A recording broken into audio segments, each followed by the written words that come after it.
तो इसलिए झूठ के खिलाफ इस समय जो झूठ चल रहा है, और हमारे प्रधानमंत्री आदरणीय बहुत झूठ बोलते हैं, वो झूठ के लिए एक्सपर्ट है कि एक ऐसी सरकार, क्रूर सरकार, जो मजबूर हो गई है लोगों को जिंदा रखने के लिए 80 करोड़ फैमिलीज को आने वाले 5 सालों के लिए राशन मुफ्त देने के लिए, वो सरकार पब्लिक प्राइवेट फिलैंथ्रोपी के नाम पे शिक्षा का निजीकरण करती है अगर, तो निश्चित तौर पे वो विश्व गुरु बनाने की बात नहीं कर रही है, विश्व गुरु के सामने घुटने टेकने की बात कर रही है। पूरे देश में यूनिवर्सिटीज को, स्कूल्स को इस तरह से प्राइवेट कॉर्पोरेट हाथों में थोपा जा रहा है। आप अगर हमसे वोट मांगने आए हो तो पहले ये सुनिश्चित करो कि आप दिल्ली से दिए हुए फरमान पे नहीं, हमारे द्वारा दिए हुए आदेश, जनादेश के आधार पर अपने राज्य की शिक्षा नीति खुद बनाओगे। हम चाहते हैं हम नागरिक बने रहें, तो सीधी सी बात है, इस संविधान को बचाना पड़ेगा, इस लोकतंत्र को बचाना पड़ेगा। दोस्तों, ये सरकारी नौकरी और पेंशन क्या है? एक तरह का होप है, आशा है। हम अपने बच्चों को क्यों पढ़ाते हैं कि नौकरी मिलेगी, पेंशन मिलेगा, करियर बनेगा। सेना और रेलवे दो सबसे बड़ी ऐसी संस्था रही भारत सरकार की कि जिसमें लाखों लाख नौकरियां मिली। और आज़ादी के बाद अंबेडकर, जवाहरलाल नेहरू में जो भी सैद्धांतिक मतभेद रहे हो, लेकिन ये बात पे एकमत है कि भारत को एक मॉडर्न नेशन, एक डेमोक्रेटिक रिपब्लिक बनाना है और पब्लिक सेक्टर यूनिट को ठीक करना है। पब्लिक सेक्टर यूनिट अगर ठीक होगा, स्कूल कॉलेज सब सस्ता होगा, हमारा जब मिडिल क्लास बनेगा, चाहे दलित हो, ब्राह्मण हो, मुस्लिम हो, कोई भी हो, अब जिनसे पूछिएगा तो सब सरकारी स्कूल से पढ़े या सरकारी कॉलेज से पढ़े लोग ही मिलेंगे। धीरे धीरे सबका क्षय हो रहा है। तो कमल साहब से समझने की कोशिश करेंगे कि रेलवे, जो कि पहले बजट अलग आता था रेलवे का, अब पता नहीं, रेलवे बजट तो दिखता नहीं है, उसी में मर्ज कर दिया गया। क्या है मामला समझेंगे। हमारे बीच बलराज मलिक साहब भी हैं, सुप्रीम कोर्ट में प्रैक्टिस करते हैं, उनको भी हम मंच पर बुलाएंगे, अभी उनसे भी बात करेंगे। तब तक कमल भाई संक्षेप में जरा बुलेट पॉइंट ये लोगों के दिमाग में एकदम घुस जाए इससे जी। पहले मैं ये जो जनता का राष्ट्रीय आर्थिक सामाजिक घोषणा पत्र लिखा गया है, इसमें हम लोगों ने जो क्यों लिखा, कॉमरेड डी सिंह साहब ने विस्तार से बता दिया है, लेकिन हम दो अपने अनुभव शेयर करके रेल पे आते हैं। एक तो हम लोगों का रेल का 18 जून 2019 को सरकार लाई, जो दोबारा आई, तो हमारे जो फेक नारायण झासाराम, जिनके गुरु आसाराम हैं, उन्होंने साफ साफ कहा कि देश को मैं 42 और 47 में ला दिया हूँ। वो साफ साफ होश में रहिए, वो हिंदुस्तान, पाकिस्तान, मुसलमान की बात नहीं कर रहे हैं, वो साफ साफ बात कर रहे हैं राजा और प्रजा के दौर में। 42 से पहले, 47 या 47 के बाद हम अब नागरिक नहीं थे, राजा या प्रजा थे। साफ साफ उन्होंने कहा 100 नेशन प्लान आया, जिसमें यह है कि हमारी रेल के लगभग 10 उत्पादन इकाइयों को 100 दिन के अंदर निगमीकरण करना था। हम लोग बनारस गए, जहाँ से मेंबर ऑफ पार्लियामेंट हैं। हम लोग लगा कि भाई रेल तो हमारी निगमीकरण होगा और निगमीकरण के बाद निजीकरण हो जाएगा, और लगा कि जिस तरह का सरकारी नौकरी में हमको बहुत सारी base security, job security, social security मिलती है, तो बहुत सारे कानून भी हम पर लागू होते हैं। यानी बहुत सारी चीज़ें हम लोग नहीं कर सकते हैं जो बिना नौकरी पर रहे कर सकते हैं। बहुत सारे राजनीतिक मंचों पर नहीं जा सकते हैं, बहुत सारी टिप्पणी नहीं कर सकते हैं।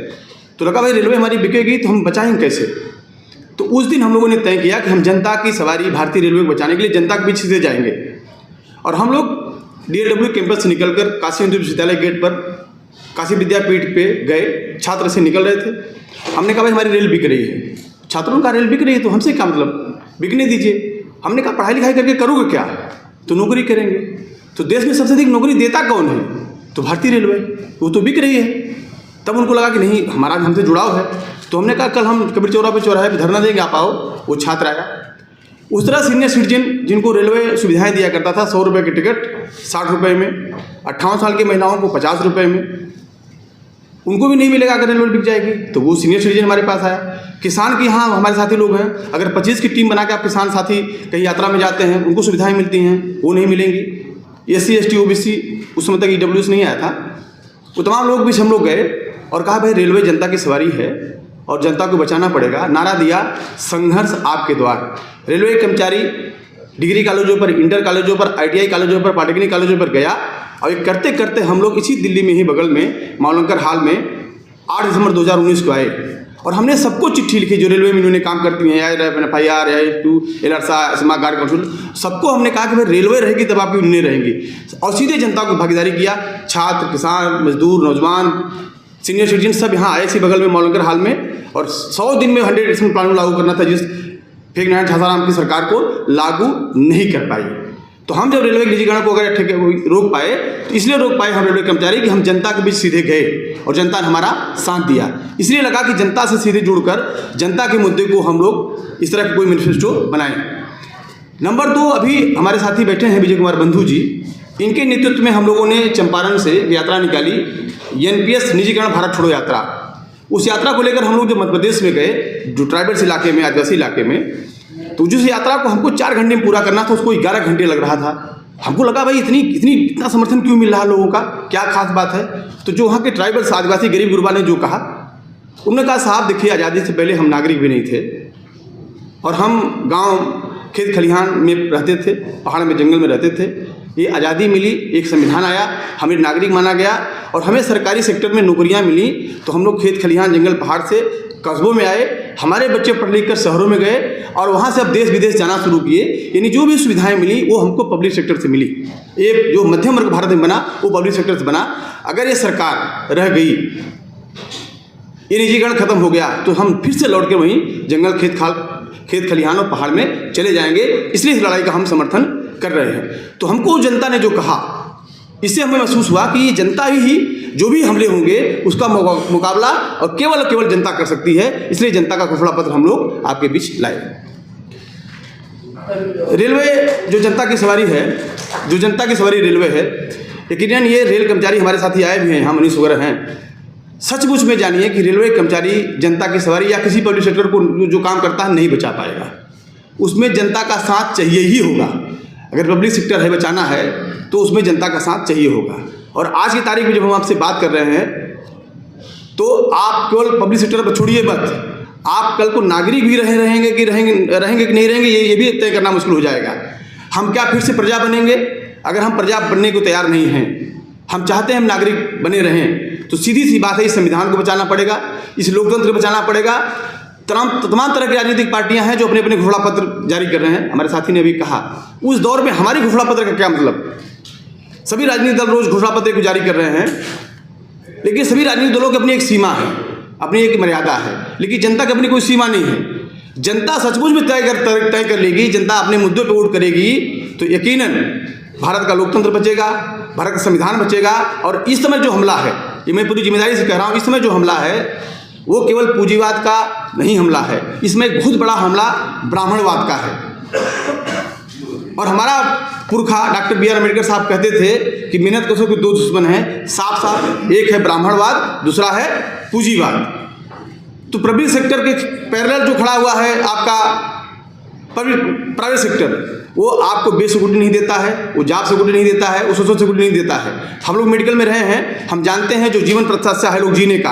आप सरकारी नौकरी में काम करते हैं और प्राइवेट सेक्टर में काम करते हैं। प्राइवेट सेक्टर में काम करने वाले व्यक्ति का जीवन प्रत्याशा बहुत कम होती है, लेकिन सरकारी सेक्टर में काम करने वाले की ज़्यादा होती है। एक प्रचार कराया जाता है कि सरकारी कर्मचारी काम नहीं करता है। अभी कितने दिन हुआ कोविड समय उभरे, कोविड के समय में हमारे रेल के साथियों ने दवाई, ऑक्सीजन, खाद्य सामग्री एक जगह से दूसरे जगह पहुंचाया। सरकारी कर्मचारियों ने ही काम किया। 2700 हमारे रेल कर्मचारियों ने शहादत दिया उस दौर में। कौन काम किया था कोविड समय में? अभी देश पे हमला होगा, कौन काम करेगा? यानी जब देश में मुसीबत आएगी, परेशानी आएगी, तो यही सरकारी कर्मचारी काम करेगा। आखिरी मेरी बात कि पूरी हम एक तरह से कहिए कि हम पूरी तरह पूंजीवादी या पूरी तरह साम्यवादी देश नहीं है।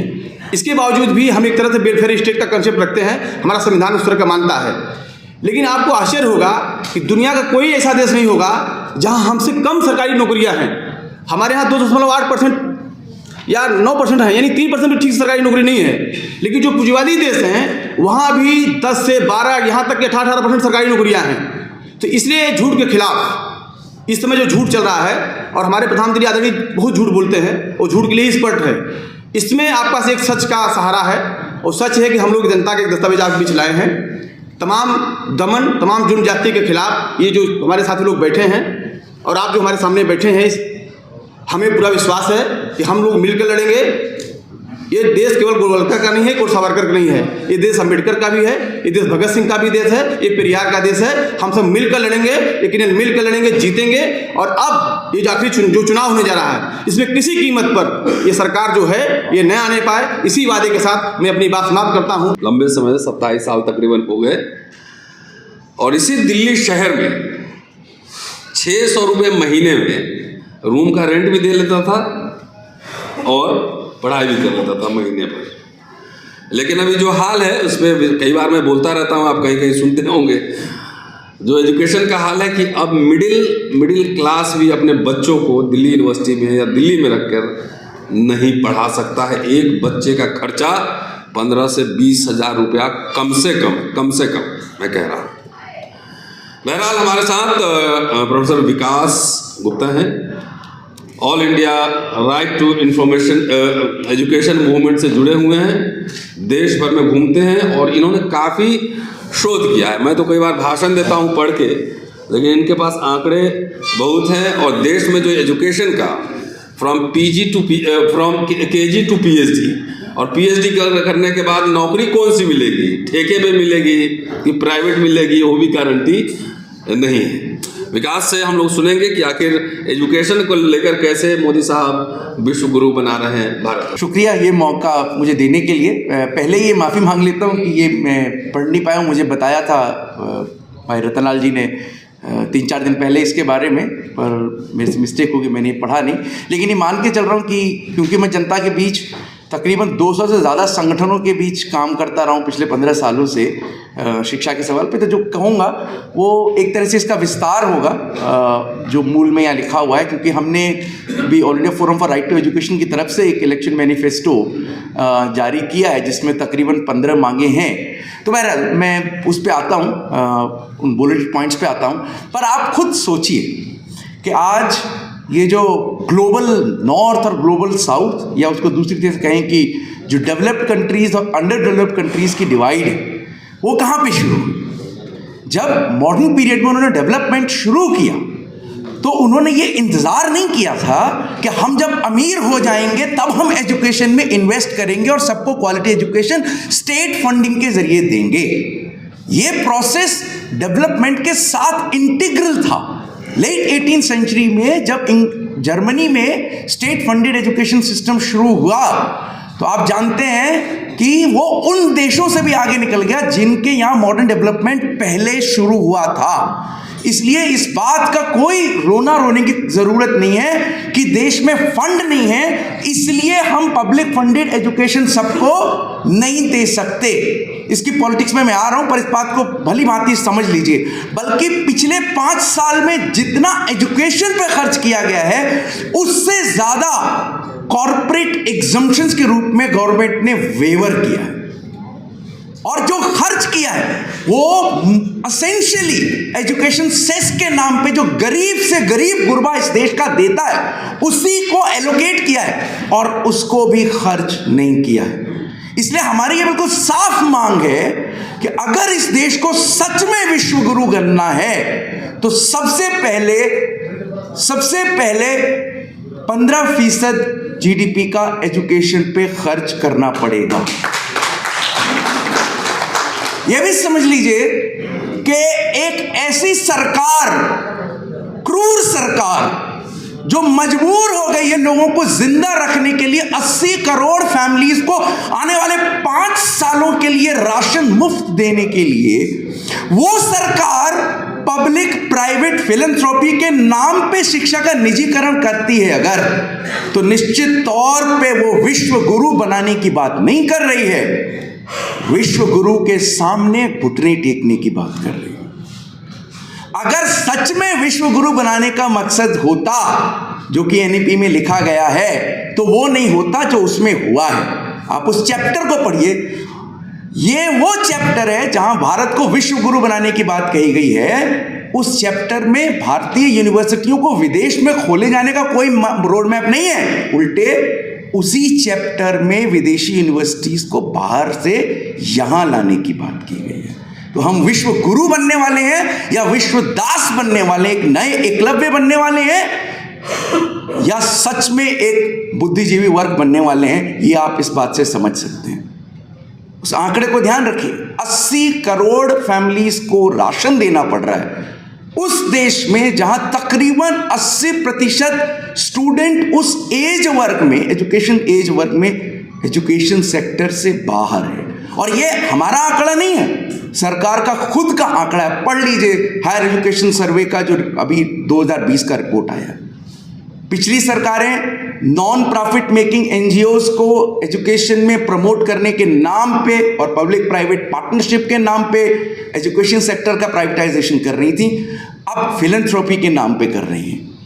अभी दिल्ली यूनिवर्सिटी में, क्योंकि मैं वहाँ एकेडमिक काउंसिल का मेंबर रहा, इलेक्टेड मेंबर रहा टीचर्स की तरफ से, तो वहाँ वाइस चांसलर ने गोल सेट किया, हर साल 100 करोड़ रुपए परोपकारी लोग दिल्ली यूनिवर्सिटी को, कॉलेजेस की बात नहीं कर रहा हूं, केवल दिल्ली यूनिवर्सिटी को, रत्ना जी, केवल दिल्ली यूनिवर्सिटी को दान करेंगे। ये टारगेट आने वाले 25 सालों के लिए तय किया गया था। वो अलग बात है कि हमारी जबरदस्त लड़ाई की वजह से वो अभी स्ट्रेटेजिक प्लान जो है जिसको प्लेजराइज करके बनाया गया था वो विड्रॉ करना पड़ा। पूरे देश में यूनिवर्सिटीज को, स्कूल्स को इस तरह से प्राइवेट कॉर्पोरेट हाथों में थोपा जा रहा है। उनकी एकेडमिक काउंसिल्स और एग्जीक्यूटिव काउंसिल्स को बोर्ड ऑफ गवर्नर्स से रिप्लेस किया जा रहा है, जिसमें इंडस्ट्री के लोग हैं और थिंक टैंक ऑर्गेनाइजेशंस के लोग हैं। आज की तारीख में थिंक टैंक केवल एक ही संगठन है जिसके पास थिंक करने की कैपेसिटी है, द आरएसएस, राइट।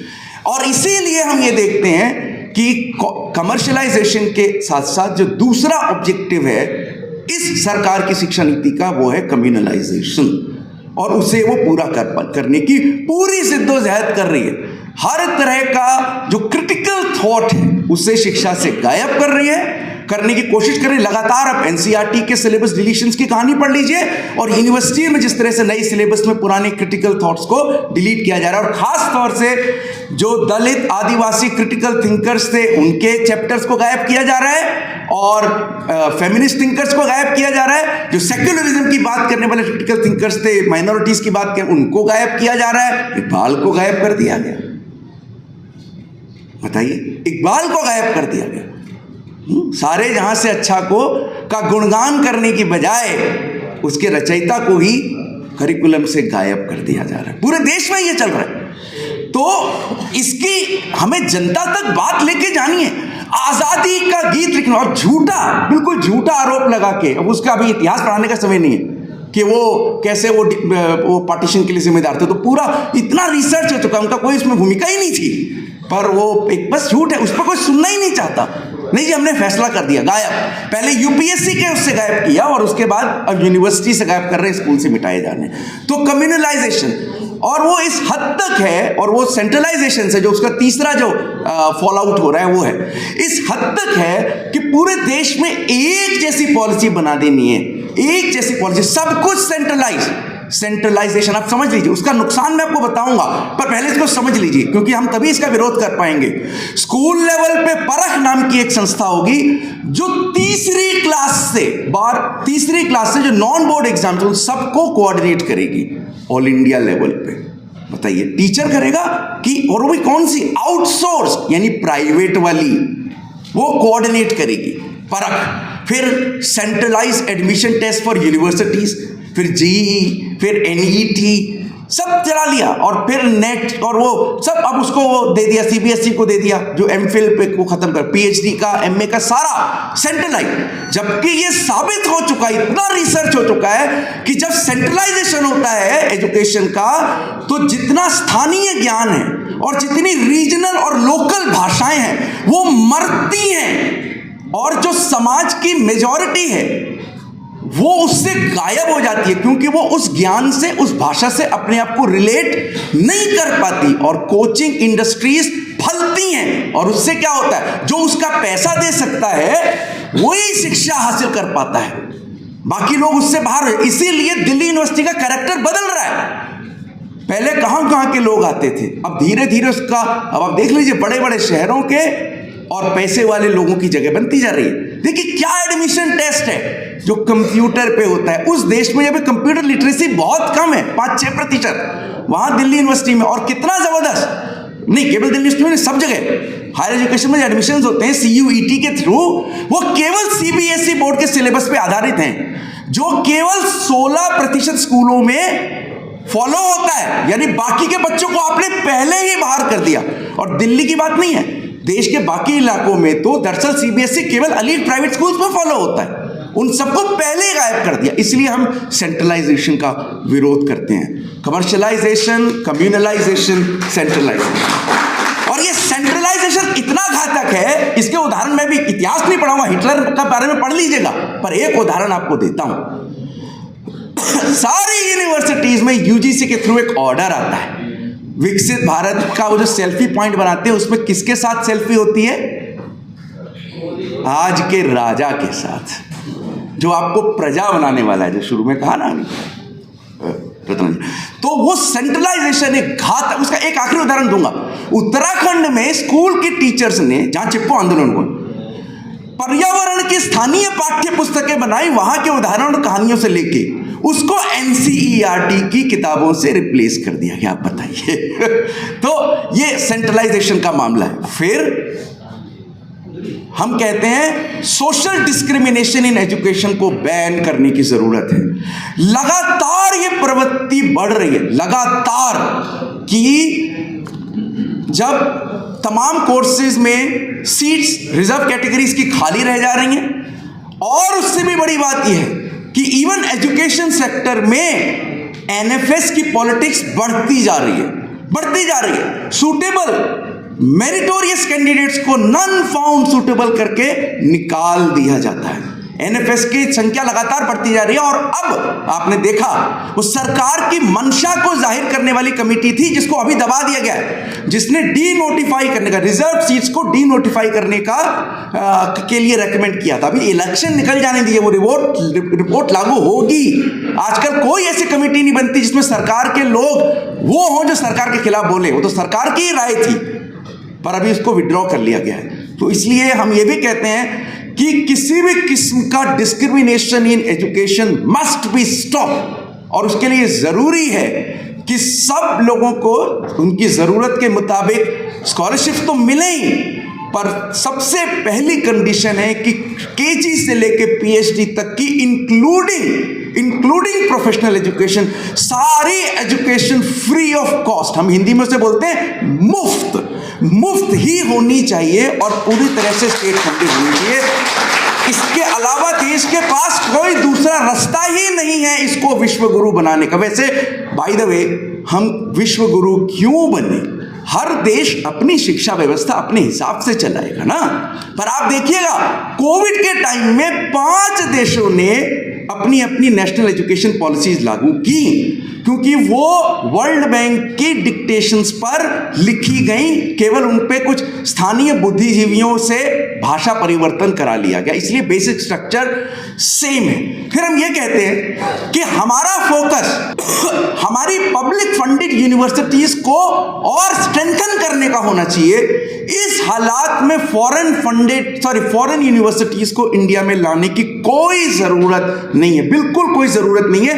ये केवल यहां के लोगों को एजुकेशन लोन देने का एक जरिया है, ताकि उनको एक झुटलावा रहे, एक भ्रम रहे कि हम विदेशी यूनिवर्सिटी में पढ़ के आए हैं, और वो एक नए एलिटिज्म का शिकार हो जाए। जबकि विदेशी यूनिवर्सिटी में एक्चुअली जब हम बाहर पढ़ने जाते हैं तो वहां के माहौल से हमें लाभ मिलता है, ना केवल वहां के टीचर से। अरे भाई, इंडियन हिस्ट्री को पढ़ाने के लिए रतनलाल जी ज्यादा बेहतर होंगे या जर्मनी में बैठा हुआ कोई? I don't. So you need to go to Hindu college rather than to Harvard. I am very clear about it.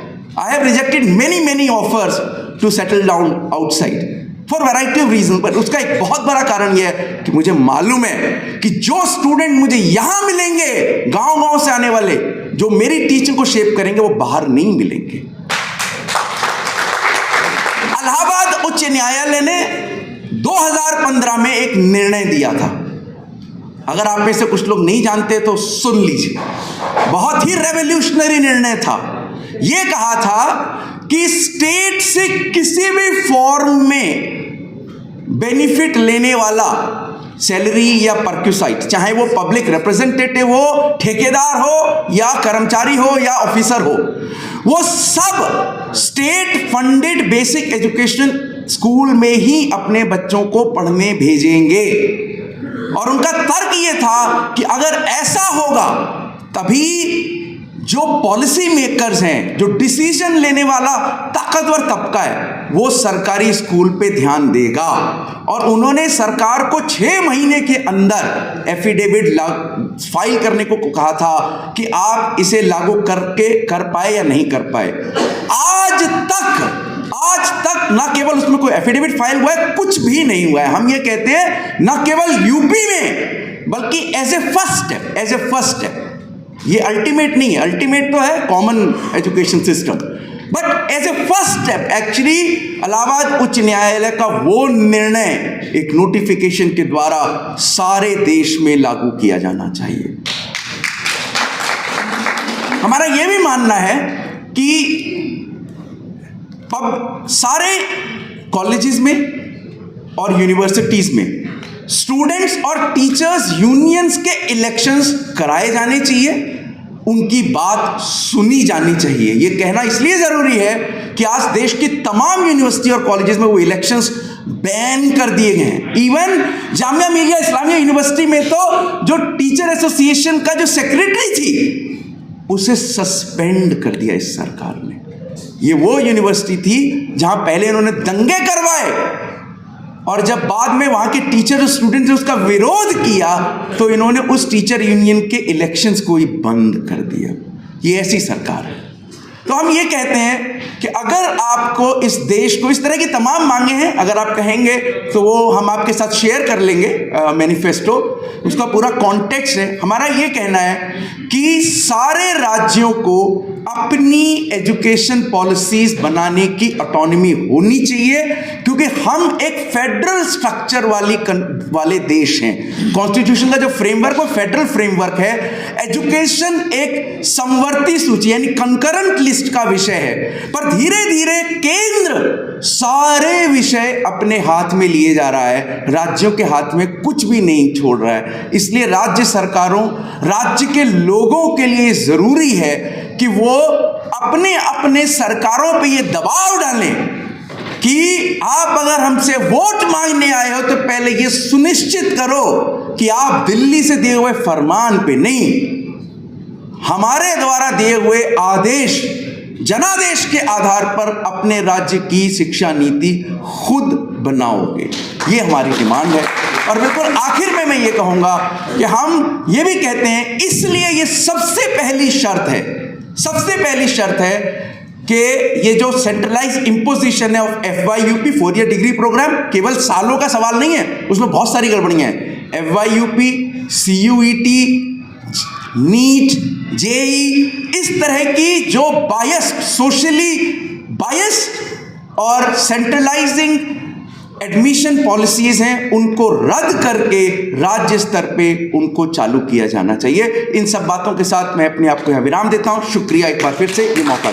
National Dastak की आपसे गुजारिश है कि अगर इसको बचाना चाहते हैं तो नेशनल दस्तक को सब्सक्राइब करने के लिए रेड कलर के सब्सक्राइब बटन को दबाएं, फिर बेल आइकन की घंटी दबाएं। नेशनल दस्तक को बचाने के लिए बहुत जरूरी है कि हर खबर को शेयर करें, लाइक करें, कमेंट जरूर करें।